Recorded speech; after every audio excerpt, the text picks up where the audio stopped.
Então, bem-vindos à nova aula do curso Ciência e Covid. E é um prazer que eu apresento os colegas do Hospital de Clínicas de Porto Alegre, o Milton Berger, que é diretor médico, a Beatriz Chan, que é adjunta clínica, e o Brasil Silva Neto, também é adjunto cirúrgico. Então, hoje, os três vão apresentar sobre como os hospitais estão se preparando para enfrentar a pandemia do coronavírus, a experiência do Hospital de Clínicas de Porto Alegre. Então, muito obrigado pela participação de vocês e depois a gente vai ter uma interação ao final para discutir alguns temas que ficaram em dúvida ou que a gente possa discutir. Muito obrigado. Obrigada, eu sou Beatriz Chan, queria agradecer o convite e nós vamos mostrar como é que nós enfrentamos, então, organizamos o Hospital de Clínicas para o enfrentamento dessa pandemia. Eu começo com uma linha do tempo. Aqui nós temos uma foto de uma das primeiras reuniões, onde nós passamos a nos organizar, especialmente com os representantes das portas de entrada do Hospital de Clínicas e todos os outros setores envolvidos, potencialmente envolvidos nesse trabalho. Essa é uma notícia que foi publicada na intranet do Hospital de Clínicas, e nós tínhamos na época, então, a preocupação quanto à definição dos casos, através do conteúdo do Ministério da Saúde, e orientações em relação ao uso de EPIs, equipamentos de proteção individual. Então, dia 29 de janeiro foi essa primeira reunião, convocada pela Comissão de Infecção do Hospital. Na sequência, a Secretaria Municipal convocou pronto atendimentos e emergências para apresentação do plano de contingência de Porto Alegre. A partir do momento em que nós começamos a ter casos em Porto Alegre e aumentar o número desses casos, se definiu por criar um grupo de trabalho com um menor grupo de pessoas para que representantes de todas essas áreas envolvidas, potencialmente envolvidas no trabalho de atendimento aos pacientes com e sem Covid. E essas reuniões passaram a ser, no mínimo, diárias, propondo a reorganização de fluxos dentro do hospital. A primeira área, obviamente, envolvida é a emergência do Hospital de Clínicas, onde nós propusemos fluxos para pacientes com e sem suspeita de Covid. Na sequência, a restrição das visitas dentro do hospital, restrição de fluxo de estagiários e de acompanhantes nos ambulatórios. Utilizamos, então, cartazes com orientações nas entradas dos ambulatórios e passamos a construir, então, um plano de contingência ao coronavírus com 3 níveis de resposta, que tinha várias linhas, desde considerações gerais, como considerações de cada um dos setores do Hospital de Clínicas. No dia 13, passamos a ter boletins diários, existia uma necessidade muito grande de informações e passou-se a fazer capacitações para o uso de EPIs nas áreas específicas, naturalmente começando pelas áreas de entrada, emergência, CTI, ambulatórios, serviço de medicina ocupacional. A primeira coisa que se fez na emergência foi instalar uma nova sala para atendimento dos casos leves, separados dos fluxos usuais. Habilitamos na comissão de infecção um ramal novo para informações sobre Covid e coronavírus. Foi iniciado, então, um plano de atendimento ao paciente cirúrgico, disparadas ações para o aumento de estoques de EPIs, que se começava a se visualizar que poderiam faltar na sequência, ou que nós deveríamos estar muito alertas para isso, e começamos a restringir consultas ambulatoriais, à medida em que já existia uma orientação municipal de redução de aglomerações. No dia 18 de março foram canceladas as cirurgias seletivas, fechadas as lojinhas que nós temos aqui no térreo do hospital, o ambulatório da unidade Álvaro Alvim foi paralisado e passou-se a fazer uma restrição maior de visitas. O Nono Sul, que é uma enfermaria usualmente dedicada para pacientes que internam para cirurgias e ficam no máximo 48 horas no hospital antes da alta, passou a ser dedicado especificamente para pacientes com Covid. Começamos a trabalhar numa matriz de risco ocupacional, onde nós queremos identificar funcionários que tenham mais de 60 anos e comorbidades para trabalhar com o afastamento desses profissionais, pelo menos da frente de atendimento. Um protocolo de tratamento foi começado a ser trabalhado, na ocasião, a preocupação com a hidroxicloroquina, a azithromicina, entre as áreas envolvidas, comissão de infecção, comissão de medicamentos e serviço de infectologia. Outros fluxos passaram a ser pensados, pediatria, obstetrícia, que embora não sejam o foco dessa pandemia, são fluxos que precisam ser reorganizados dentro do hospital, sempre dividindo pacientes com ou sem suspeita de Covid. Os ambulatórios terem diminuído em quase 70% o seu atendimento de pacientes seletivos, trouxe então um quantitativo grande de pessoas que passaram a fazer um trabalho remoto, ou estar em casa, pelo menos como força de trabalho, para, na necessidade de chamar esses profissionais, a gente poder chamar essas pessoas e não expor todos ao mesmo tempo ao risco de contaminação. Então, passamos também a relocar uma parte desse pessoal. Por exemplo, o Serviço de Medicina Ocupacional é um local onde, subitamente, começamos a ter muitos casos, principalmente de pessoas que voltavam de viagem e pessoas que, tanto do exterior como do Rio e São Paulo, mais do que pessoas que tenham sido especificamente contaminadas no hospital, que é um dado que o Berger vai mostrar mais tarde. O 7º Sul é uma outra enfermaria usualmente dedicada para convênios, passou a ser dedicada também para pacientes com Covid. Em 21 de março, iniciamos, então, a elaboração dos planos de contingência para cada um dos serviços médicos. Nós sempre trabalhamos com 3 níveis de contingência, de acordo com o número de casos de Covid internados dentro do Hospital de Clínicas. Eu vou mostrar depois um resumo desses nossos PCCOs. Passamos a negociar, então, com a Secretaria Municipal também sobre quais atendimentos seletivos não Covid deveriam ser mantidos. No dia 23 de março, nós conseguimos adiantar em uma semana a vacinação dos funcionários para outras as gripes, né, que estavam atendendo o Covid-19. E a sala de recuperação, então, foi transformada em CTI para atender pacientes não Covid. São 10 leitos adicionais que foram iniciados o funcionamento em 23 de março. Em 27 de março, a nota técnica do Ministério da Saúde sobre hidroxicloroquina foi publicada e ela estava bem alinhada com o nosso protocolo que nós tínhamos proposto lá na semana anterior.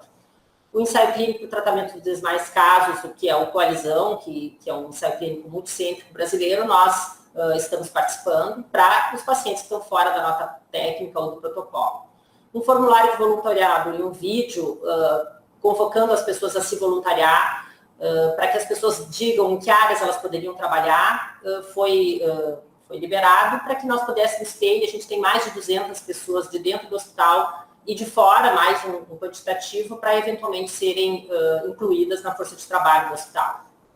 27 de março, nós passamos então, largamos os boletins e passamos a então alimentar as informações do hospital dentro do hot site, que inclusive se pode ter acesso por pessoas de fora do hospital. O time de resposta rápida, que usualmente é composto por médicos intensivistas, ele passa, então, a ser necessário para dentro de uma área de UTI e nós passamos a trazer outros profissionais médicos para serem treinados no time de resposta rápida, que são os médicos que atendem nos andares as intercorrências de pacientes internados. Discutimos, então, o fluxo de óbitos a partir de 31 de março e outros fluxos de atendimento para pacientes internados não críticos, passam a ser discutidos, já que os pacientes estão sendo internados por equipes diferentes, infectologia, medicina interna e pneumologia, todos trabalhando de uma forma muito similar.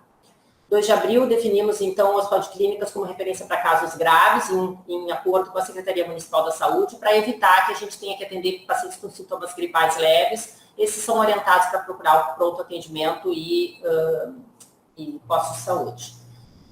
Os dashboards de leitos críticos, então, começaram a ser preenchidos a partir de 4 de abril e passamos, então, a mapear possibilidades do uso do bloco B, que é um dos novos anexos, para fluxos separados de pacientes com e sem Covid. A validação das diretrizes para segurança e uso dos EPIs foi publicada agora recentemente, hoje vai ser divulgada para toda a comunidade, e ela traz todas as situações onde os funcionários precisam usar esse tipo de material. Aqui só um exemplo do nosso plano de contingência, onde nós temos vários níveis de resposta institucional, várias competências e fluxos estão ali delineados, definição de casos suspeitos, os detalhamentos sobre paramentação e desparamentação, inclusive nós temos vídeos que foram gravados auxiliando nesse tipo de processo, transporte de pacientes, como higienizar os ambientes, descarte de resíduos e os cuidados pós-óbito.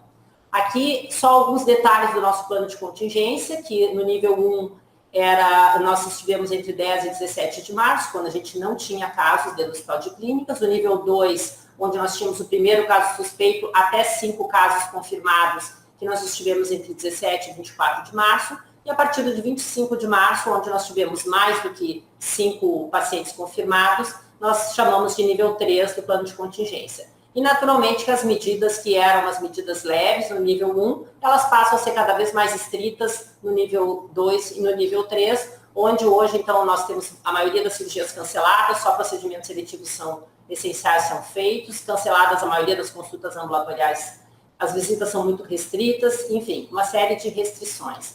Esses são os gráficos dos dados de Porto Alegre e do Hospital de Clínicas. Na linha azul a gente vê os casos da cidade e na linha vermelha o acúmulo de óbitos. E a gente vê que o primeiro caso foi bem no início de março na cidade, o nosso primeiro caso foi identificado, internação a partir do dia 16 de março, e a gente pode ver então uma curva de aumento e depois estabilização dos casos, e a gente entende que segue bastante o que acontece na cidade.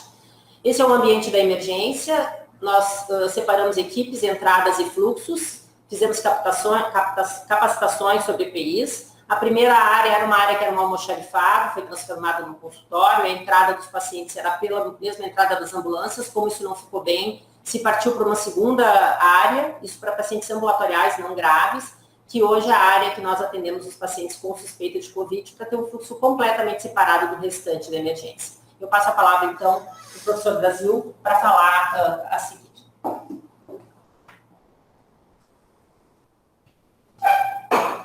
Muito bem, boa tarde a todos, obrigado pelo convite. Eu sou o professor Brasil Silva Neto e sou adjunto cirúrgico da diretoria médica. Eu vou falar alguns aspectos relacionados ao ambiente de leitos críticos e depois aos ambientes cirúrgicos. A questão relacionada ao ambiente crítico, ela passa também pelas ponderações e pelo trabalho da professora Beatriz, e também as questões relacionadas à expansão serão comentadas mais adiante pelo professor Berger. Em relação ao ambiente crítico, basicamente do ponto de vista organizacional, nós trabalhamos com 3 níveis de contingência, um que foi na antecipação do problema a partir de 29 de janeiro, que é o nível 1 em verde, né, onde ainda não havia nenhum caso de Covid internado na UTI, e isso foi escalonando, principalmente no que diz respeito à distribuição e preparação para receber pacientes Covid no ambiente crítico. Então, nós temos 2 áreas no Hospital de Clínicas, que são áreas de CTI adulto geral, a área 1 e a área 2, e ambientes críticos fora dessa área, que é o 13º andar, que são para receber pacientes críticos em ambiente de pós-operatório convencional, não cardíaco, um ambiente crítico para atender pacientes de pós-operatório em CTI cardíaca e um ambiente para receber pacientes críticos em área cardiológica, não cirúrgica necessariamente. Então, dentro dessa organização, a evolução foi de desocupar uma das áreas, que é a área 2 do CTI adulto, para a ocupação exclusiva de pacientes COVID, a partir do momento que a proximidade ou a realidade da chegada dos casos começou a ficar presente. E depois disso, com o escalonamento, o que nós fizemos foi um remanejo, principalmente relacionado à sala de recuperação do bloco cirúrgico, que foi transformada em um ambiente de UTI geral, para que caso houvesse uma sobrecarga do sistema antes da ampliação dos leitos dos prédios novos, que nós pudéssemos utilizar a área 1 do CTI geral adulto como backup para atendimento dos pacientes COVID, e a UTI geral passaria a ser atendida exclusivamente nos ambientes fora do convencionalmente era o CTI adulto. Então, nós tínhamos uma primeira contingência, que foi a área 2, e depois a área 1 como backup, transformando a sala de recuperação do bloco cirúrgico em uma UTI e fazendo uma série de remanejos no funcionamento normal das áreas cirúrgicas. Isso foi a estrutura que foi preparada com a realidade que nós tínhamos, a estrutura física e de pessoal que nós tínhamos no momento inicial de manejo da crise, já com planejamentos em paralelo em relação à expansão dos leitos críticos, que o professor Berger vai falar mais adiante. Com isso, nós, de uma certa maneira, em termos de organização e preparação, fizemos todas as definições de alocação dos pacientes e organização de equipes para o atendimento, um reforço muito grande no treinamento para o correto uso dos EPIs, incluindo paramentação e desparamentação, a organização de atendimento e passagem de informação aos familiares e organização de visitas nesses ambientes, quando possível, o protocolo de PCR e de manejo ventilatório dos pacientes com COVID e o treinamento de prona, que é uma especialidade da instituição, eles foram reforçados e revisados. Uma colaboração bastante grande com o SAMP, o Serviço de Anestesia e de Medicina Perioperatória, para discutir transporte dos pacientes e também, alternativamente, o uso de carros de anestesia para ventilação mecânica, que era um recurso e que é um recurso que pode ser utilizado. A organização em relação à pesquisa e todo um trabalho junto ao grupo de pesquisa e pós-graduação para a participação nos ensaios clínicos de tratamento do COVID e um regime acelerado de contratação de novos intensivistas, já prevendo a expansão tanto no ambiente existente naquele momento, quanto dentro da expansão das novas áreas críticas. Então, de uma maneira geral, essa foi a preparação do CT e o professor Berger vai comentar algumas coisas depois em relação à expansão. Em relação às áreas cirúrgicas,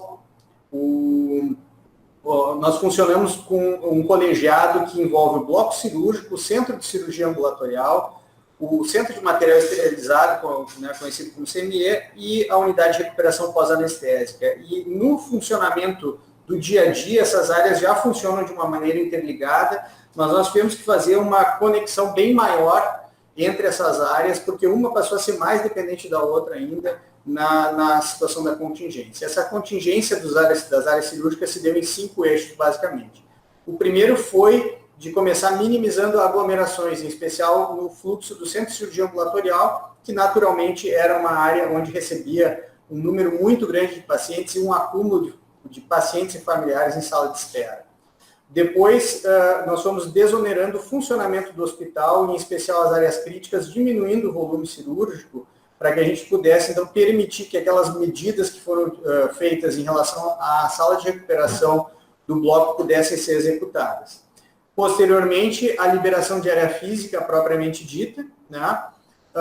E, em paralelo, nós fizemos também a preparação para atendimento de pacientes suspeitos ou infectados, com a criação de uma sala especial para atendimento dos pacientes COVID. Então, nós fizemos a construção de 2 salas cirúrgicas em uma mantendo sala impressão positiva, outra em sala impressão negativa, para ao mesmo tempo manter propriedades de esterilização, né, da sala, do ambiente protegido para o paciente cirúrgico e ao mesmo tempo uma sala que pudesse ter exaustão do ar contaminado para a segurança do pessoal que estava atendendo esses pacientes, o que atenderia esses pacientes.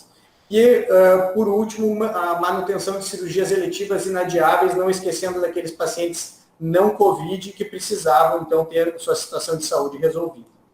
Dentro dessa linha do tempo, entre 17 e 21 de março, nós fizemos todas essas medidas, principalmente essa questão de transformar a sala de recuperação em um centro de terapia intensiva e deslocar toda a recuperação dos pacientes cirúrgicos para o centro de cirurgia ambulatorial. Isso é um transporte que inclui um deslocamento de 11 andares, então precisou um esforço muito grande das pessoas em termos de treinamento e simulação para que isso fosse concluído. E dentro desse período de contingência maior que nós estamos, entre 23 de março e 11 de abril, nós fizemos 250 cirurgias, sendo que 60% delas foram consideradas eletivas inadiáveis ou imprescindíveis, pacientes principalmente oncológicos, e 365 procedimentos ou cirurgias ambulatoriais também com essas características. E todas as cirurgias por critérios próprios da equipe assistencial que foram caracterizadas como imprescindíveis ou inadiáveis, nós atendemos no período. Eu agradeço a atenção de todos e passo a palavra para o professor Milton Berger. Boa tarde. Meu nome é Milton Berger, sou diretor médico do hospital e agradeço o convite para estar aqui conversando com vocês. Eu acho que essa oportunidade de um evento como esse, de uma pandemia desse tipo atingindo o mundo inteiro, ela nos faz mudar um pouquinho a nossa perspectiva e os nossos paradigmas. Essa comunicação, esse pequeno artigo foi publicado pela equipe que trabalha no Hospital de Bérgamo, que é o epicentro da infecção na Itália, e em que eles sugerem que os sistemas ocidentais de saúde eles estão centrados no conceito de paciente, e quando, numa situação de epidemia, deve-se haver uma mudança de perspectiva para um conceito de cuidado centrado na comunidade. É exatamente isso que a gente vê por todas as articulações com várias instâncias que a gente tem que ter para lidar com uma situação desse tipo. Quais foram as nossas premissas, então, para incluir o Hospital de Clínicas nesse enfrentamento? Nós somos um hospital acadêmico, nós fazemos 30% da alta complexidade do município e do estado, metade dos nossos pacientes, por exemplo, são de fora de Porto Alegre, são do estado. Nós temos uma participação importante em oncologia, em transplante, em cirurgias, especialmente para tratamentos de doenças oncológicas. Isso tudo tem que ser levado em consideração no momento que o hospital, como vocês viram nas apresentações anteriores, direciona ou focaliza a sua atuação para enfrentar o Covid. Então, nós tivemos diminuição de cirurgias, tivemos uma diminuição importante de transplantes aqui, e, evidentemente, isso não pode ser minimizado o impacto que isso eventualmente vai estar tendo e vai ter posteriormente na saúde da população. O hospital ele foi escolhido para ser referência para Covid, pacientes Covid graves críticos, portanto necessitando de CTI. O hospital recebeu recursos para a instalação de 105 leitos críticos, especialmente em função dessa epidemia. Esses leitos vão ser instalados numa nova edificação, que são os anexos do HCPA, que foram entregues no final do ano passado. As questões a considerar, então, para o enfrentamento que nós tivemos foram como é que nós vamos gerenciar a nossa força de trabalho no sentido de dar segurança e preservá-la.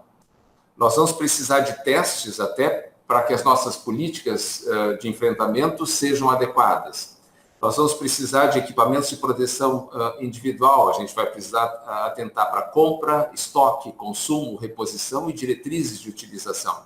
Nós vamos precisar expandir os nossos leitos de CTI, o que envolve compra de insumos, equipamentos, ventiladores, contratação de pessoal emergencialmente, obra de engenharia e necessidade de leito de internação também, porque esses pacientes, ao saírem do CTI, eles precisam pelo menos passar um período em leito de enfermaria.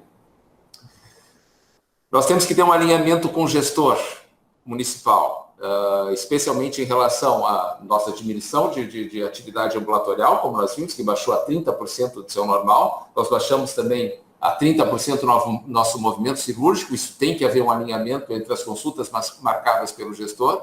E nós precisamos referenciar a nossa emergência para efetivamente receber casos graves e transferir os pacientes menos graves internados para outras instituições.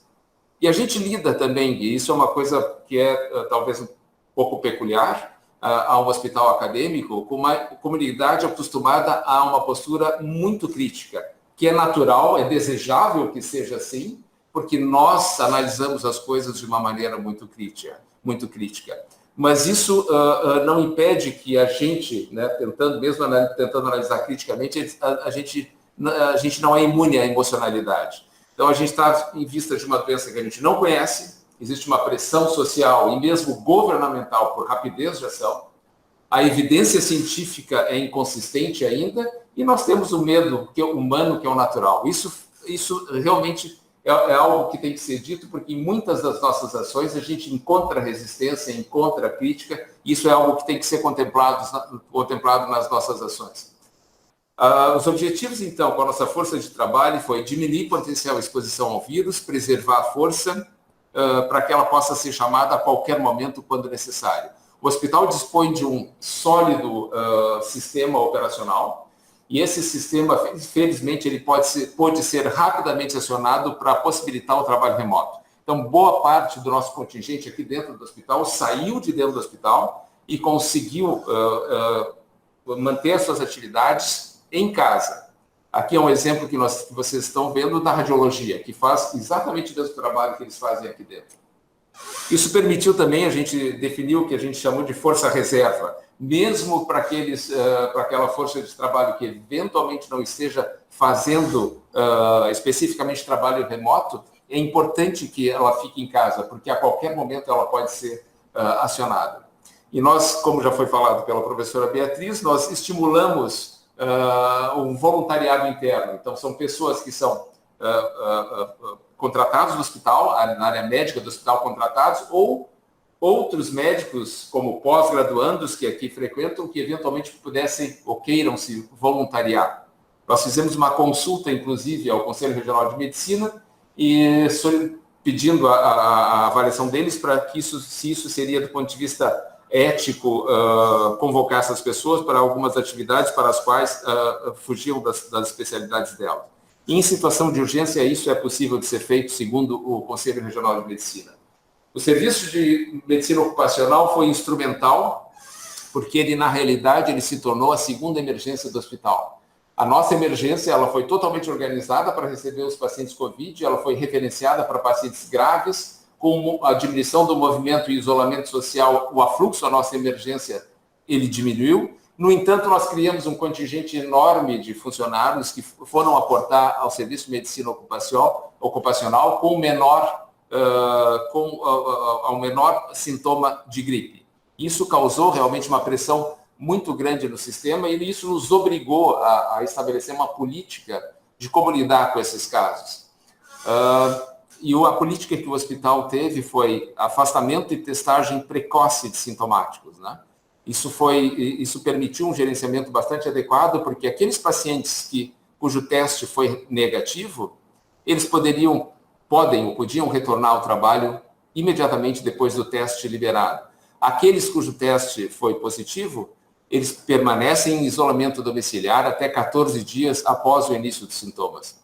Aqueles profissionais que têm contato domiciliar com algum paciente com COVID, eles são, independente de realização de teste, eles são mantidos fora do hospital por 14 dias. E se eles venham a desenvolver sintomas, por 14 dias após o início desses sintomas. O hospital estabeleceu também telemonitoramento desses casos, né? Esses pacientes, esses funcionários eram contactados por telefone para saber o seu andamento. Aqui nós apresentamos atualizado até 13 de abril, o número de exames realizados em funcionários, 765 exames, 720 exames negativos, quer dizer, quase 95% deles negativos, e 36% dos exames positivos, o que representa 36%, o que representa cerca de 5% dos exames, sendo que 9% ainda aguardam resultado. Nesse gráfico da direita, vocês veem os casos positivos cumulativos e os dados por dia do calendário. E vocês veem que nos últimos dias nós não temos tido pacientes funcionários com exames positivos. Essa estratégia, então, ela parece ser adequada, da gente fazer a testagem precoce, liberar para casa o funcionário e, quando nós temos o resultado negativo, já chamá-lo para que ele volte a exercer as suas atividades. Isso permitiu minimizar os afastamentos necessários e encurtar aqueles afastamentos desnecessários. É claro que a gente está lidando numa situação em que existe transmissão comunitária, mas a transmissão comunitária ainda é baixa. Provavelmente a prevalência de infecção por Covid na comunidade ainda seja baixa. Nós vamos saber isso daqui a pouco com esse estudo que está sendo realizado pela Universidade Federal de Pelotas. Mas a chance que nós temos de ter um exame positivo é muito baixa, o que sugere que a gente esteja tendo uma estratégia adequada. Nós tivemos alguns casos de clusters de casos de testes positivos em algumas áreas. E esses aqui são dois exemplos, né? Nós tivemos um surto intra-hospitalar. Aqui está errado, não foi um professor, foi um profissional de saúde, não professor, que teve aquisição comunitária e que veio trabalhar, veio fazer seu plantão aqui dentro. Isso levou a uma série de contatos que foram estabelecidos com outros profissionais que trabalharam com essa pessoa. Para esse episódio, nós testamos 86 funcionários, professores e pacientes, inclusive, e tivemos 16 testes positivos. dos 16 pacientes assintomáticos testados, funcionários assintomáticos testados, todos tiveram teste negativo. O que sugere que o fato de não ter sintomas, a chance ou a probabilidade de ter um teste negativo é muito alta. Esse setor agora se encontra há 10 dias sem nenhum caso positivo. Desde o início, quando surgiram esses clusters, a abordagem sempre foi conjunta entre a diretoria médica, o grupo de enfermagem, a Comissão de Controle de Infecção Hospitalar, gerência de risco, que é coordenada pelo professor Ricardo Kuchenbecker, epidemiologista, e pelo Serviço de Medicina Ocupacional. Portanto, todas as pequenas mudanças de conduta que deveriam ser feitas em relação aos clusters foram discutidas em colegiado. Na UTI pediátrica também nós tivemos uma outra situação, em que por um erro pós-analítico houve uma troca de identificação, então o paciente que estava em ventilação não invasiva, portanto gerando aerossol, ele era positivo e o resultado atribuído foi negativo. Nós fizemos testagem em 3 pacientes próximos e 7 profissionais, não professores somente, mas profissionais, todos eles negativos. Isso implica em dizer que o laboratório ele foi muito demandado. Nós fizemos a validação do teste realizado aqui no Hospital de Clínicas, que segue diretrizes internacionais, e logo que nós tivemos o primeiro teste confirmado com o laboratório central, e nós fizemos a avaliação então do nosso modelo de teste. Nós também, para aumentar nossa capacidade de produção de testes, nós utilizamos equipamento e pessoal do Centro de Pesquisa Experimental, que tem vários profissionais, como alunos de pós-graduação, que fazem isso no seu dia a dia, e nós conseguimos triplicar o potencial de realização de exames, agregando esse pessoal à realização de testes. O outro ponto que foi comentado é em relação aos equipamentos de proteção individual. As nossas compras elas começaram em fevereiro, e nós estabelecemos também uma maneira da gente receber doações. Não é muito fácil para uma instituição pública receber doações, mas nós estabelecemos uma maneira rápida para estabelecimento de doações. Aqui, para vocês verem, isso aqui é o monitoramento dos estoques de EPIs e o consumo de EPIs, que vocês veem aqui de janeiro a março. Vocês veem que as máscaras N95 cresceram o seu consumo em 267%, de janeiro a março, aventais descartáveis, 49,7%, e máscaras cirúrgicas, quase 400%. Isso é simplesmente insustentável ao longo do tempo. Isso nos fez estabelecer diretrizes internas para uso desses equipamentos de proteção. A expansão dos leitos críticos. Aqui em fevereiro nós temos a situação pré-Covid, nós temos 63 leitos críticos no hospital. Em março, como vocês viram pela exposição do professor Brasil, nós adicionamos 10 leitos críticos, que são aqueles da sala de recuperação do bloco cirúrgico. Até o fim de abril de 2020, nós teremos 48 leitos críticos a mais. Nós já inauguramos 10 desses 48 leitos no bloco B, um dos novos anexos do hospital. E até maio nós teremos mais 45 leitos críticos disponibilizados no 7º andar desse bloco B. Aqui à direita vocês veem a figura da professora Nadine Clausel, presidente do hospital, numa reunião que nós tivemos para programar essa cronologia. Essa aqui é uma imagem da CTI que foi instalada no bloco cirúrgico, na sala de operação, lá no fundo da entrada do bloco cirúrgico. Para vocês terem uma ideia, aqui é o hospital, o bloco A é o hospital, o prédio principal, o bloco B é onde nós estamos começando a ocupação, já começamos a ocupação com esses leitos críticos, e o bloco C é um outro bloco que vai ser posteriormente acionado, não para o Covid, mas para o paciente ambulatorial. Essa é a parte da sala da emergência do bloco B, que vai ser ocupada por 48 leitos críticos. E aqui é o 7º andar onde vai ser o novo centro de tratamento intensivo do Hospital de Clínicas, que vai ser ocupado com mais 45 leitos disponibilizados para atenção ao Covid. Essa aqui é logo antes da inauguração, dias atrás, desses leitos críticos. Gente, essa aqui é a perspectiva que nós temos. Esse aqui são dados publicados pelo Estado. Aqui vocês veem o Rio Grande do Sul, onde se encontra, comparado com outros estados, comparado com o Brasil. Esse aqui é o total de casos confirmados a partir do 100º caso e os dias após atingir 100 casos confirmados.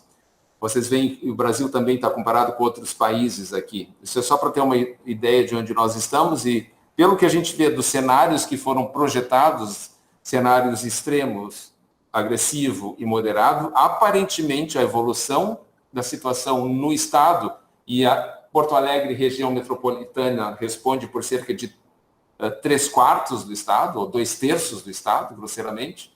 A gente pode dizer que a gente está entre um cenário moderado e agressivo, talvez mais para moderado do que agressivo. Isso certamente tem a ver com as medidas tomadas de isolamento social. Mas existem várias outras razões para isso também. Muito obrigado, pessoal. A gente se coloca à disposição de vocês. Vamos encerrar a apresentação agora. Então, muito obrigado. Foi muito esclarecedora para nós que estamos gravando essa aula, mas certamente para todos que vão poder assistir. E eu comentei que eu tenho uma série de perguntas que eu gostaria de fazer inicialmente, né? Fica claro que a organização que vocês estão desenvolvendo visa um atendimento integral, com coordenação, lembrando o aspecto do acesso aos pacientes do COVID. E eu queria saber como está a articulação do Hospital de Clínicas com os outros hospitais de Porto Alegre e também com os outros hospitais do país, já que muitos que vão assistir são de outras cidades. Então, inicialmente Porto Alegre e depois com outros hospitais do país, em relação a esse manejo. Eu acho que eu posso responder, e por favor me interrompam se vocês quiserem, mas assim, eu acho que a gestão municipal da saúde aqui no Brasil, em Porto Alegre, ela evoluiu muito. Eu acho que no Brasil também, mas vamos focar aqui na nossa cidade. Eu acho que a gestão municipal, a Secretaria Municipal de Saúde, ela melhorou muito em termos de organização e preparo. E certamente esse é o papel do gestor, é fazer essa articulação entre os diversos agentes. Então, foi estabelecido um papel para o Hospital de Clínicas, que é um determinado papel dentro de toda a rede pública. E eu acho que esse papel ele está sendo razoavelmente bem realizado e o papel dos outros entes que pertencem à rede pública também está sendo razoavelmente bem utilizado. Eu acho que uma coisa que deve ser dita é que tudo isso ocorreu em muito pouco tempo. Como vocês viram, nós passamos de um plano de contingência 1 para 3, que é o nosso máximo, em 25 dias.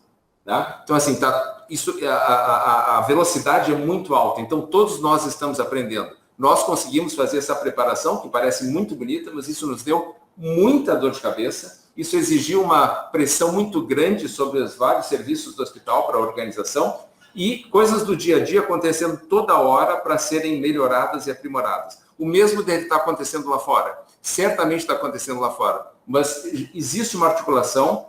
Se ela pode ser melhor, é difícil da gente falar, mas nós ainda não chegamos naquele estágio em que nós vamos ser efetivamente testados.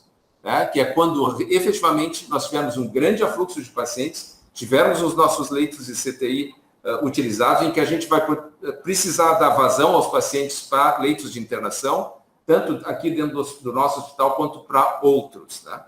Então, eu creio que sim, existe uma organização geral que é boa, mas ainda nós não fomos testados o suficiente. Parece que a gente está naquela calmaria pré-tempestade. Eu quero fazer um comentário a respeito disso. Nós já há alguns anos, então, a relação entre a Secretaria Municipal e os hospitais da cidade tem se aprimorado, como o Berger mesmo falou. Nós temos uma relação excelente com o grupo técnico e com o secretário municipal. E essa questão do gerente, que é o sistema que gerencia as internações, que já começou já desde o ano retrasado, permite que nós possamos transferir pacientes aqui do hospital para hospitais de mais média e baixa complexidade. E isso provavelmente vai seguir, já vem funcionando muito bem há alguns anos, e provavelmente vai ser uma ferramenta para nos auxiliar, provavelmente, a transferir pacientes não COVID para outros hospitais e vice-versa. Né?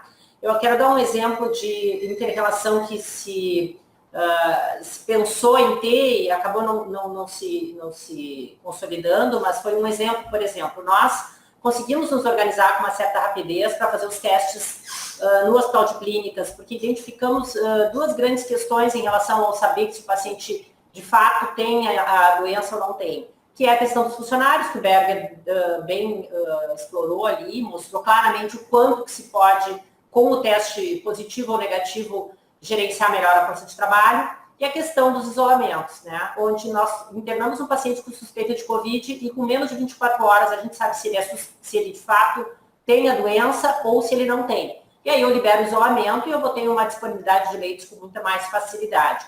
E já o Hospital Conceição, que é o outro centro de referência, e tem enviado os exames para o LACEN.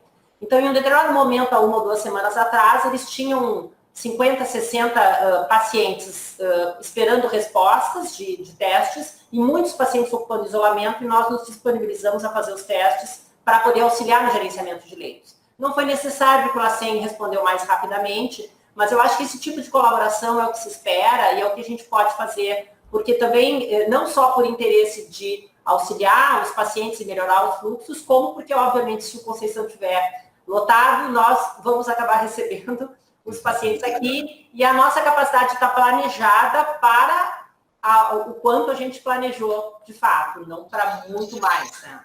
E uma pergunta ainda dentro dessa, assim, se também tem uma interface com hospitais de outros países. Eu estava falando esses dias com uma colega brasileira que trabalha num hospital em Toronto, e ela comentou que tem um grupo de médicos e de enfermeiros que ficam à disposição como retaguarda no caso dos médicos e enfermeiros se infectarem no atendimento.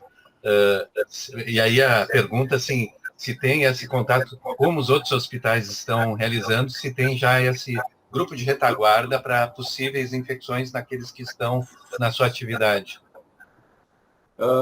Eu acho que essa estratégia de ter grupos de retaguarda é bastante interessante. Isso acontece. Eu há pouco estava lendo um artigo de um hospital de Singapura, em que eles estabeleceram 3 equipes, né? Uma equipe, caso uma equipe tenha algum dos integrantes contaminado ou infectado, toda a equipe sai e outra equipe assume.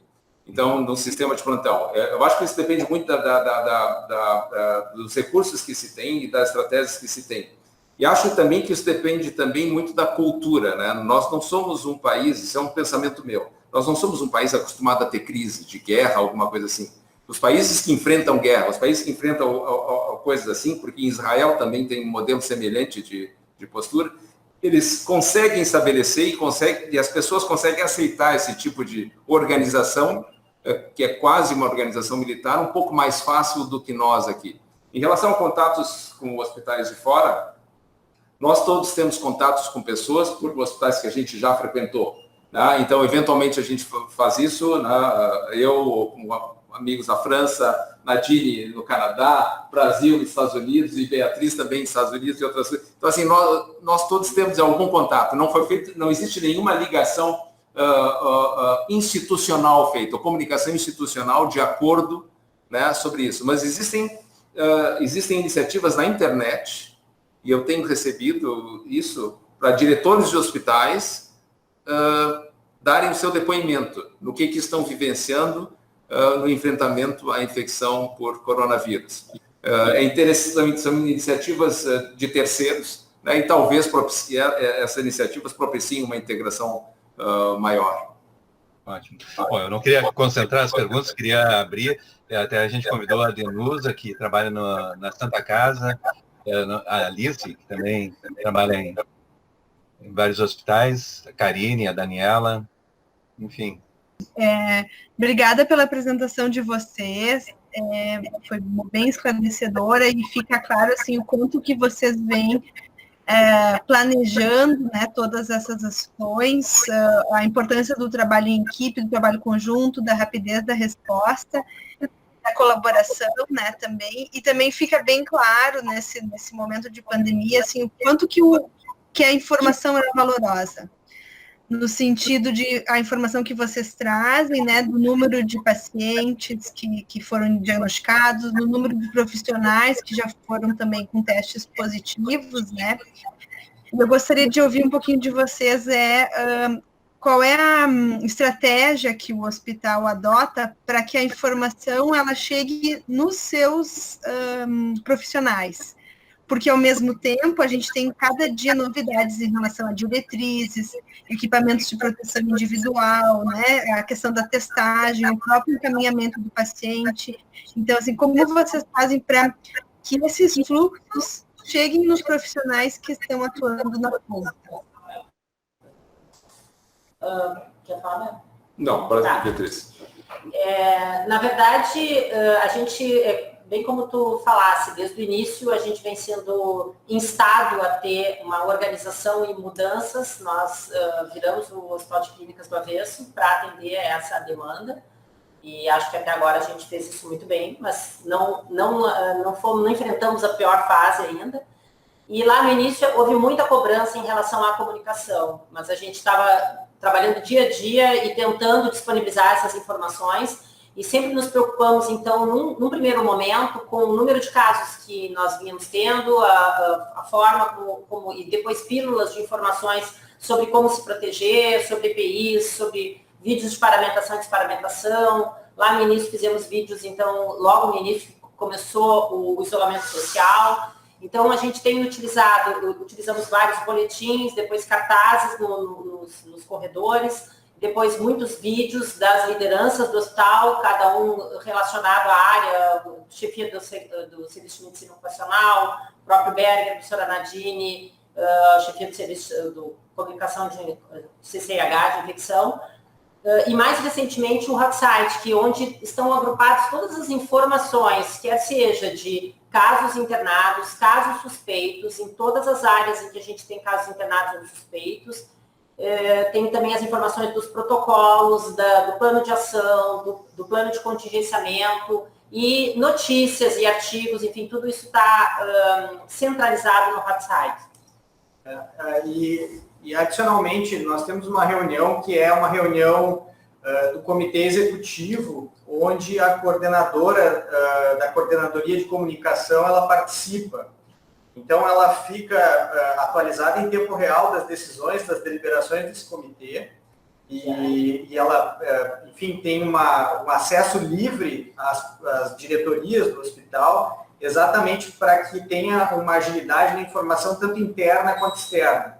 E algo que também foi importante para nós, que tem a ver com um pouco que o professor Berger falou sobre as questões individuais de cada um no enfrentamento dos seus próprios medos, anseios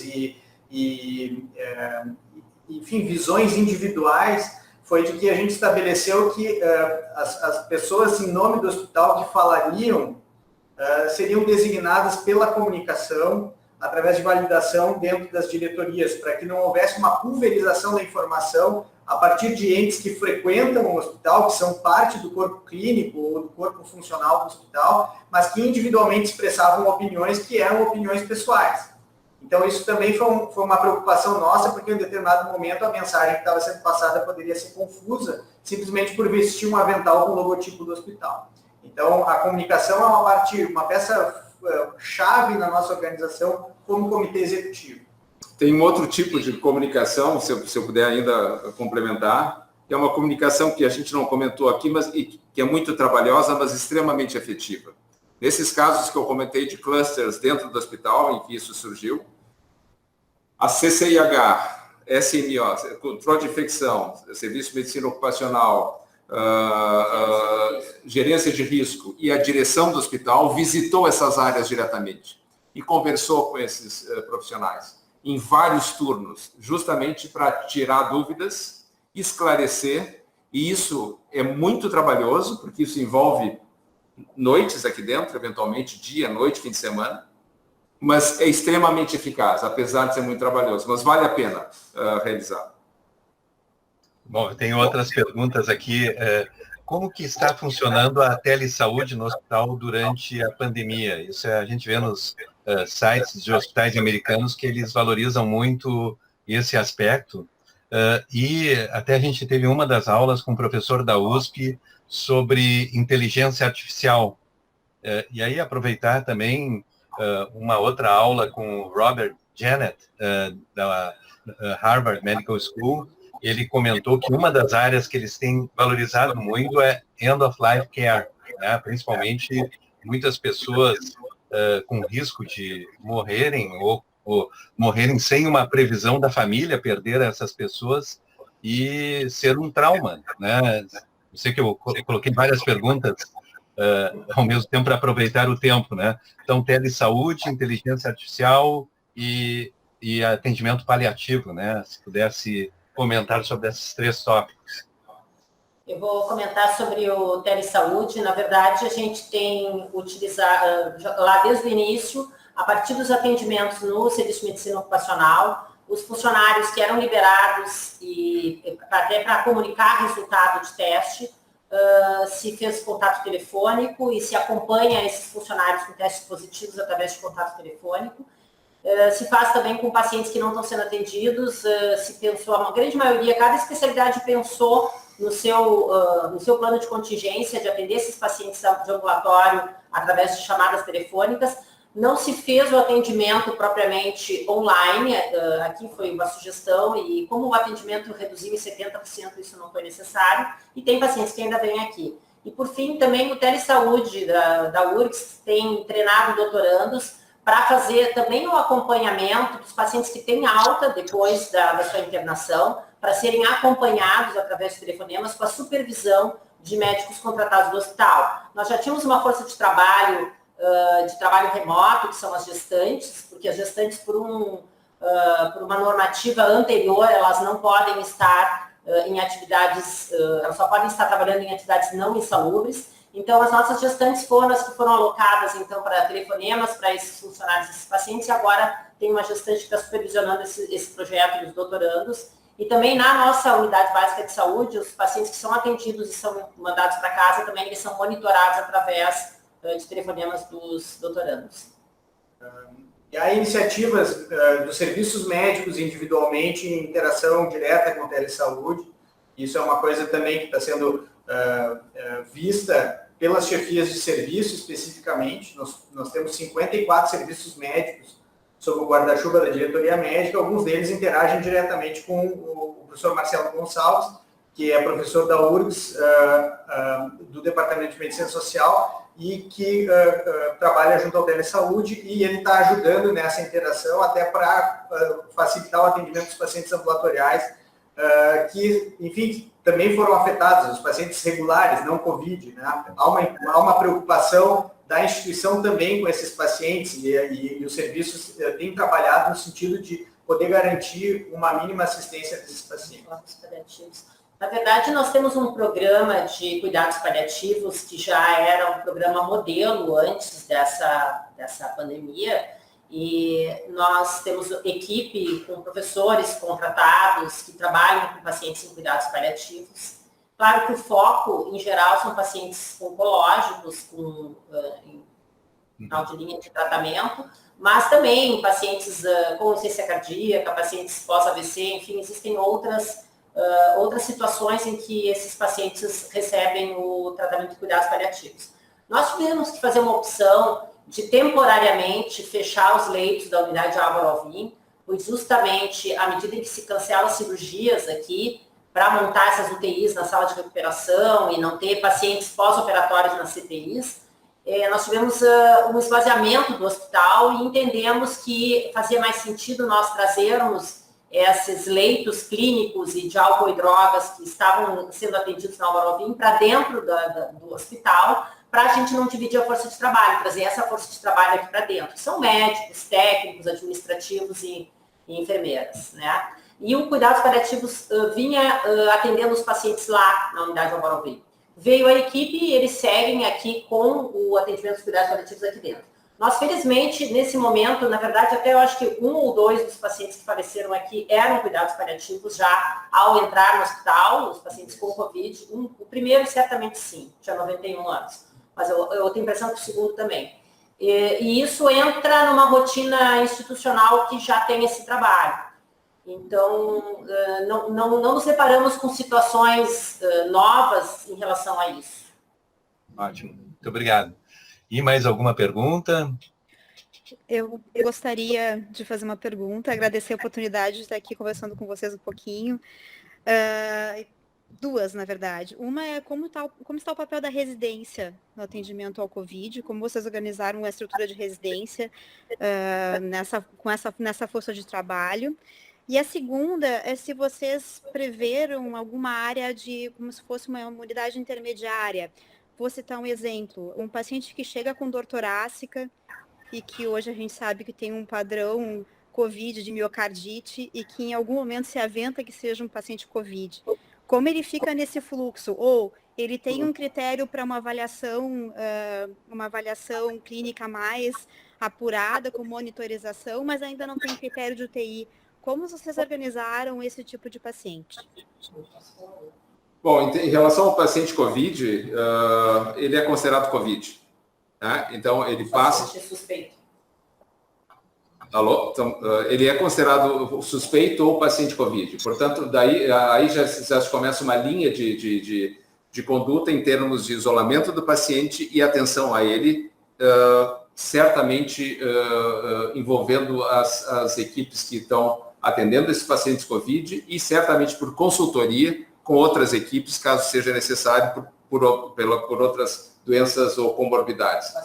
Lembrando que nós temos feito muito mais teleconsultorias agora, mesmo dentro do hospital, do que as consultorias dentro da UTI, Covid, tentando evitar o máximo possível que esse outro profissional entre na unidade Covid. Né? Então, esse é um exemplo que tem a ligação com a questão anterior. Né? Essa nova situação que a gente está vivendo, isso estimula que a gente tenha criatividade. Então, o fato de se fazer teleconsultoria realmente otimiza e protege ao mesmo tempo. A gente não sabe se vai ter a mesma eficácia que o atendimento presencial. Espera-se que tenha. Pela experiência do telesaúde, com o que já tem publicado, certamente são medidas que têm alguma eficiência. Em relação aos residentes, a gente poderia ampliar até essa discussão em relação aos estudantes. Nós somos um hospital acadêmico, nós temos acadêmicos aqui, nós temos internos aqui, os doutorandos, né? Então, os residentes participam. Houve uma mudança, evidentemente, da atuação, da atividade dos residentes. Como nós falamos, nós diminuímos as nossas atividades de rotina. Então, nós temos residentes que têm 30% do ambulatório que eles tinham antes. Nós temos residentes cirúrgicos que têm 30% das suas atividades que tinham antes. Então, evidentemente, algum impacto no treinamento vai ter, sem dúvida alguma, né? Então, isso tem que ser substituído de alguma maneira por outras atividades nas especialidades, mas talvez eles sejam convocados, já que a gente ainda não chegou ao pico da nossa demanda, talvez eles sejam convocados para outras atividades em função de necessidade. Em relação aos acadêmicos e doutorandos, houve muita polêmica, debate, controvérsia sobre qual seria a melhor atitude em relação aos estudantes e doutorandos. Nós assumimos desde o início, nós da direção achamos que desde o início eles representam um contingente de pessoal super especializado, ainda não formado, mas especializado e que pode contribuir ou poderia contribuir diversas atividades intra-hospitalares. Diversas, como participação em comissões, checando prontuários, né, atendendo pacientes que eventualmente sob supervisão, caso a equipe principal tenha que se deslocar para alguma outra área. Mas houve realmente uma grande controvérsia. Foi necessário um alinhamento com a Faculdade de Medicina para que a gente estabelecesse normas de atividade dos doutorandos especificamente, mas todos eles assinam um documento de que eles querem estar presentes. Já existe alguma coisa de literatura também sugerindo que a atividade deles e a sua utilização em momentos de crise como essa pode ser bastante enriquecedora para eles mesmos. E em relação às áreas cirúrgicas, na verdade, o papel dos residentes ele não se modificou. Nós não temos ainda o atendimento cirúrgico de um paciente COVID, nem suspeito. apesar de ter todo o cenário preparado para atender e as equipes todas treinadas, isso não aconteceu ainda, mas todos os residentes das diferentes especialidades cirúrgicas, eles estão sendo treinados e preparados para entrar em sala cirúrgica para atender um paciente suspeito ou infectado. Não há uma diferenciação. Há uma orientação clara da instituição no sentido de que o protagonismo do residente no ato cirúrgico diminua, no sentido de que se agilize tempo de sala cirúrgica, o recurso em si. Há uma orientação, por exemplo, nos acessos venosos, de que o que precisa ocorrer é a passagem do acesso venoso por alguém muito bem treinado, para que não se gaste EPIs e não se exponha desnecessariamente a equipe que está ali em contato com o paciente. Então, existe um ajuste no papel do residente na instituição, mas ele não está excluído do processo, isso tem que ficar bem claro. E dentro disso, a simulação está sendo utilizada para treinamento dos médicos, enfermeiros, para diretrizes específicas da COVID-19? Sim, isso a gente tem estressado bastante. O exemplo mais claro é o grupo da anestesiologia, que faz treinamento em simulação em manejo de via aérea, né? Há todo um treinamento e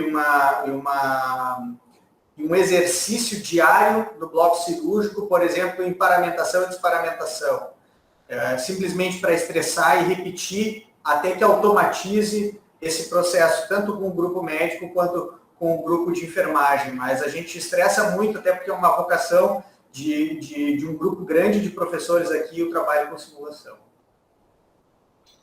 E mais alguma pergunta? Eu queria perguntar, na realidade eu queria perguntar, vocês falaram, né, dos residentes e até dos doutorandos, mas a gente está falando muito mais da medicina, né?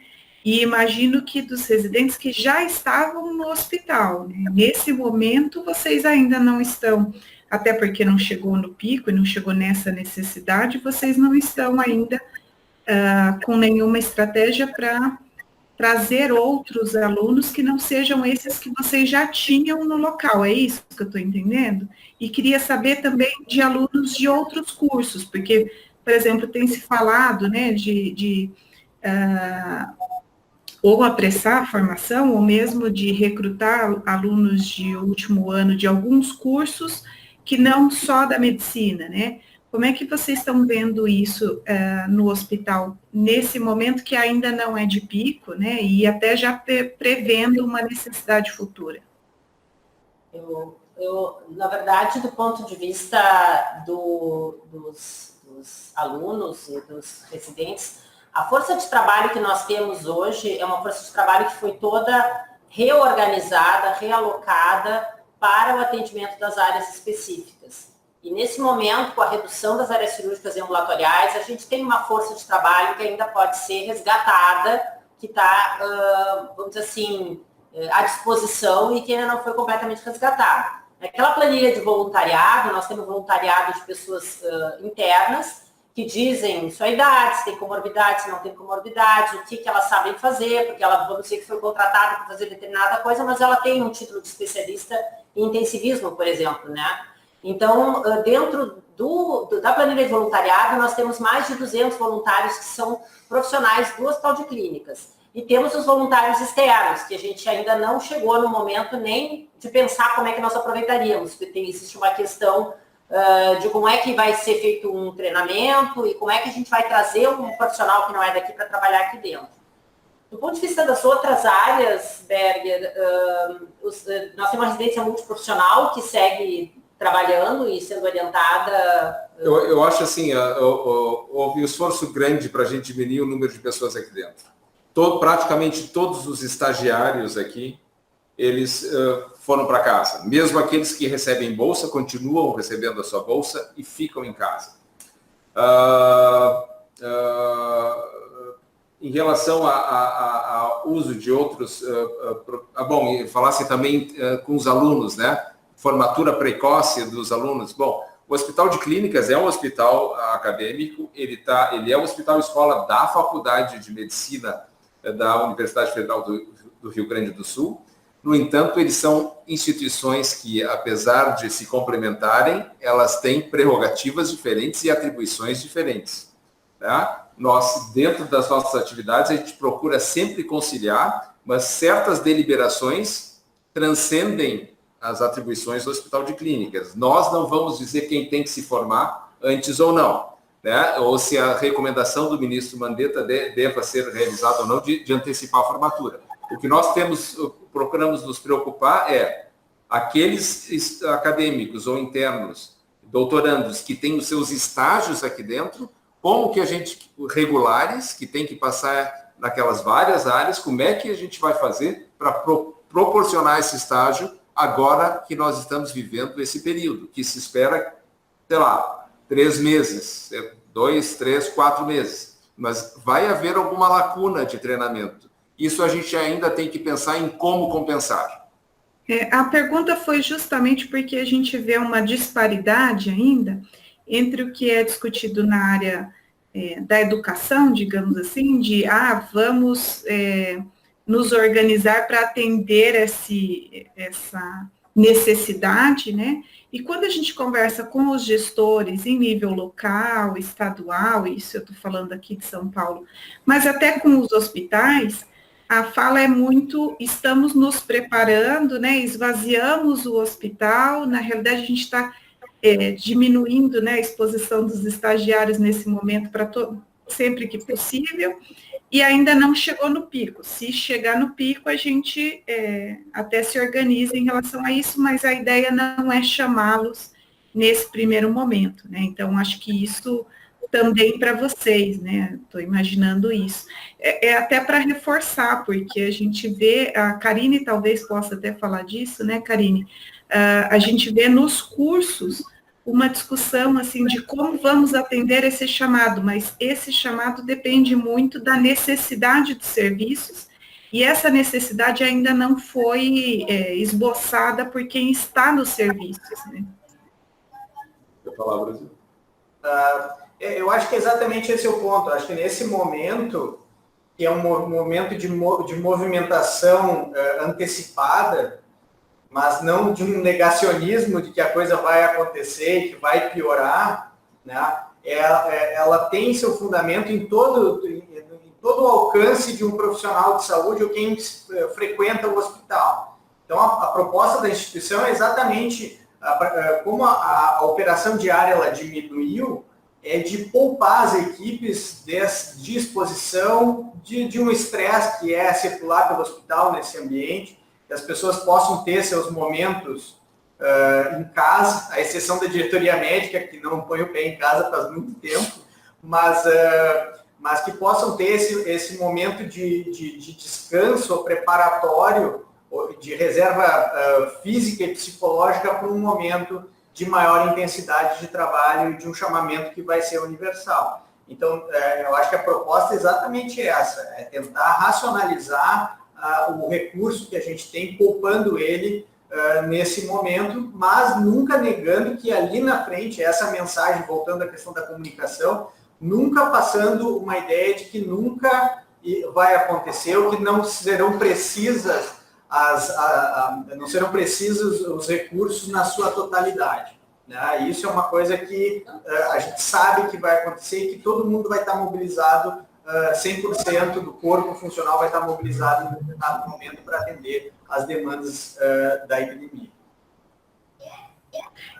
Acho que tem até uma coisa de organização, né? Porque quem conhece o funcionamento do hospital, né? Conhece minimamente os andares, né, as pessoas têm uma tendência de conseguir ajudar mais do que alguém que é totalmente estranho ao serviço e que vai chegar no meio de uma confusão, né? Assim, se for para chegar, vai chegar em um momento mais confuso, onde esses treinamentos, né, ainda são mais necessários ainda, né? Obrigada. É isso aí. Vi que a Alice queria fazer uma pergunta. Eu ia fazer a pergunta, mas não sei nem se a gente tem tempo. Vai.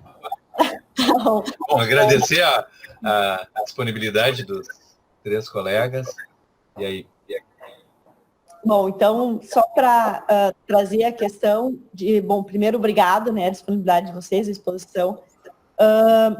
Num outro grupo, se discutiu muito a questão de se participar de ensaios clínicos, se utilizar medicamentos não completamente úteis, né, por causa do momento de, digamos, de incertezas, né, e de pressa para as tomadas de decisão.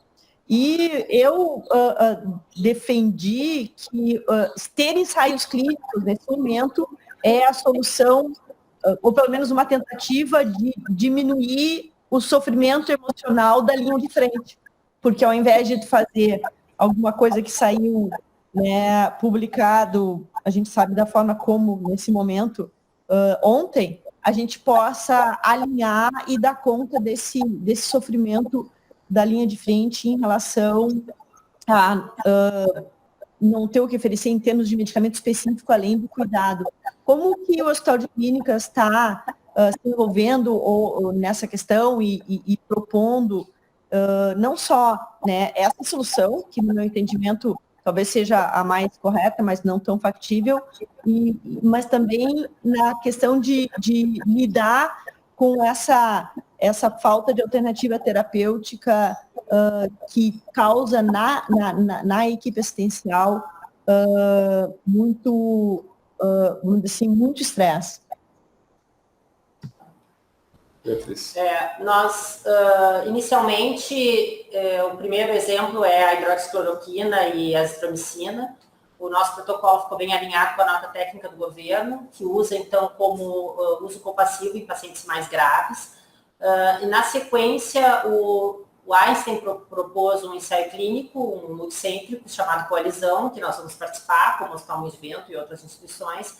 Então, isso cobre a maioria dos pacientes, pelo fato de que na nota técnica a gente tem o uso compassivo e dos pacientes mais graves, e o ensaio clínico ele tem 3 braços e utiliza em pacientes leves, comparado com placebo, ou intermediário, enfim, comparando com e sem azitromicina. Então, nesse sentido, a gente acaba utilizando a medicação na grande maioria dos pacientes, pelo menos em diferentes propostas, ou participando do ensaio clínico, ou utilizando conforme o Ministério da Saúde recomenda.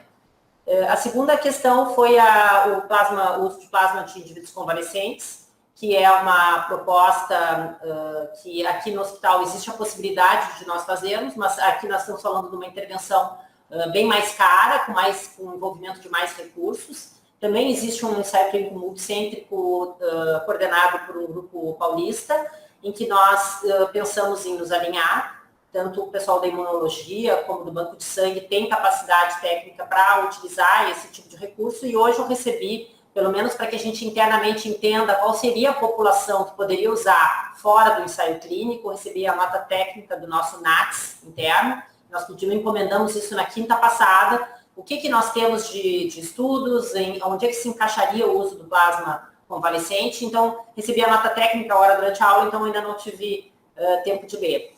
E não sei se acho que a pergunta é super interessante, né? O Hospital de Clínicas, o hospital acadêmico, ele faz assistência, ele faz ensino e ele faz muita pesquisa também, né? Assim como todo hospital acadêmico. Além de nós vivermos um momento em que existe uma sede por informação muito grande, informação de boa qualidade, e ao mesmo tempo a gente sabe que não vai ter tempo de, eventualmente, ter o melhor ensaio clínico, ou o melhor projeto, ou o melhor desenho metodológico. Essas são questões interessantes. Nós temos aqui no Hospital de Clínicas o grupo de pesquisa e pós-graduação, que é coordenado pela professora Patrícia Prola, e que tem participado de todas as decisões em relação a isso. Eu acho que nós, como hospital acadêmico, não podemos ficar imunes a que existe uma necessidade da sociedade de respostas, e nós participarmos de modelos de ensaios multicêntricos, certamente vai ser bom. Outras estratégias, existem esses tempos, eu estava lendo em algum local, existem mais ou menos mais de 30 estratégias para terapêuticas propostas para teste em situação de infecção por coronavírus. Então, assim, realmente é muito difícil da gente testar, mas existe uma preocupação que permeia tudo isso também. Certamente que os projetos, eles já vão sofrer um fast track, né? Eles vão ser aprovados com um modelo mínimo, mas eles vão ser rapidamente aprovados se completarem o mínimo necessário para isso, e eles vão ser efetivados dentro do possível, com todas as preocupações de custeio e outras preocupações.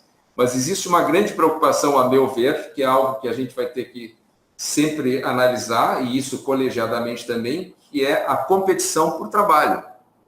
Como que eu vou fazer a seleção de qual paciente vai entrar em um ou outro estudo, já que o paciente é o mesmo? Como que vai ser essa seleção? O paciente, provavelmente, ele próprio não vai poder participar, provavelmente a família vai ter que dar esse consentimento, e quem vai fazer isso? Né? Como é que, será que qual é a estrutura ou o terceiro que vai poder oferecer o leque de várias opções, eventualmente, que estejam sendo testadas para aquele paciente que precisa de uma ação ou de uma decisão naquele momento? Eu acho que essa consideração, essa preocupação ética é fundamental. Nós já tivemos reuniões com o GTPG, aqui em que a gente começou uma discussão sobre isso, né? E eu acho que isso vai ter que ser tratado individualmente, mas tem que haver um mínimo para que isso possa ser levado adiante, como, por exemplo, uma análise externa de como vai ser feito isso, independente dos pesquisadores envolvidos. Não sei se alguém queria comentar alguma coisa a mais. Muito obrigada. Ótimo. Eu tenho mais uma pergunta aqui, até saiu no JAMA, agora no final de março, preparação para o cuidado pós-agudo, thinking ahead, né? Pensando no momento que o paciente se recupera do COVID-19, teve um longo período na UTI, e há necessidade de estratégias de reabilitação. Então, o paciente vai precisar um cuidado no domicílio, espera-se aquele que se recuperou no nível ambulatorial. Já tem algum planejamento para acompanhar esse paciente depois que ele se recupera? Um planejamento com a Secretaria Municipal de Saúde, que é um cuidado que certamente vai ter um custo adicional, né? Eu, sinceramente, Ayrton, eu acho que a gente não teve ainda como pensar nisso, sinceramente. Mas eu acho que isso é uma preocupação, já está saindo literatura sobre isso. Eu também estava lendo que o Covid não se encerra depois, né, quando o paciente sai do CTI. Certamente existem coisas a médio e longo prazo que vão precisar ser endereçadas. Isso certamente também vai envolver as equipes que atenderam esse paciente aqui dentro e vai envolver, sim, a rede de saúde pública, já que o papel é de todos aqui, né? Mas eu acho que ainda a gente tem muito a progredir nisso. Não foi o foco ainda da nossa atuação, do nosso pensamento. Ótimo. E aí, uma relacionada a isso é como é que está a sustentabilidade do Hospital de Clínicas. Eu imagino que isso deva ser uma preocupação de vocês. Os recursos certamente adicionais foram encaminhados. Será que eles são suficientes para enfrentar a pandemia e voltar à atividade habitual de um hospital como o Hospital de Clínicas? Desde que a gente entrou na direção do hospital, a gente enfrentou, já começou enfrentando a crise, a depressão econômica do país como um todo. Então, a preocupação com a sustentabilidade do hospital, ela, desde o início da nossa gestão, ela existe. Agora, com essa pandemia, o que ocorreu? Né? Nós estamos em estado de calamidade pública. O país, o Estado, está em estado de calamidade pública. E, portanto, certamente existiram afrouxamentos em liberação de algumas verbas. O hospital conseguiu receber uma verba para instalar esses 105 leitos críticos.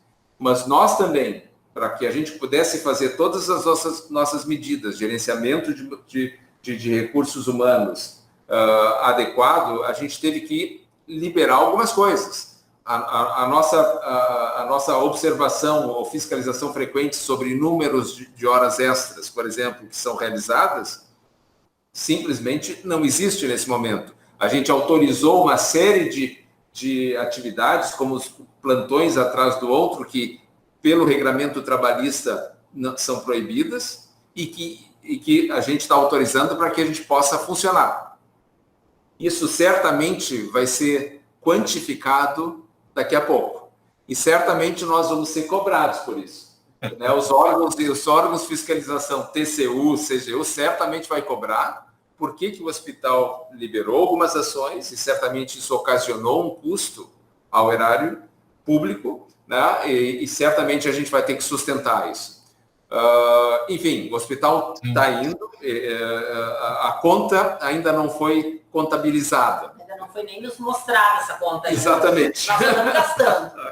É isso aí. Ótimo. Bom, são vários dilemas, a Daniela, mas todo mundo está super ocupado, particularmente vocês, então a gente gostaria de agradecer muito a disponibilidade. Certamente vai ser uma das aulas mais assistidas do nosso curso, eu tenho certeza, e agradecer muito a participação de vocês e pela preparação que vocês alocaram, e espero que essa gravação depois possa ser utilizada para, quem sabe, outros hospitais também tenham como uma referência de como que vocês no Hospital de Clínicas estão desenvolvendo essa atuação. Não sei se a Daniela, os outros colegas queriam falar alguma coisa, além de agradecer muito a participação de vocês. Não, só agradecer mesmo.